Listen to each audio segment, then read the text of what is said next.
Alright, so we're gonna replace the engine air filter. It's gonna be this box right here. There's gonna be two clips right here. There's one right here, and there's one gonna be in the back end. So what you do is you just kind of pull back until it releases just like that. And then we're gonna be releasing these two clips from here. You just kind of pull it towards this way, kind of wiggle it out, and lift up towards the back end right here, so it can kind of just pop out. Wiggle, wiggle, wiggle. Should pop out just like that, lift up, and you should have enough space just to remove that filter. That's it. So we're going to be reinstalling, basically in reverse order. So just make sure you paid attention to how you took it out, because it basically only fits one way, since it's kind of like a rectangle. It's not a perfect square. So lift up, you should have enough space.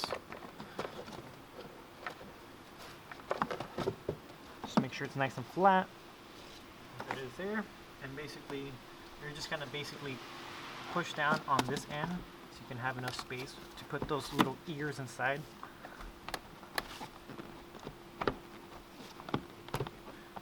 And you're just gonna tilt it down and it'll go in right in. Just like that. Make sure it's nice and flush. And these clips should go nice and easy and you don't have to force it. Just like that.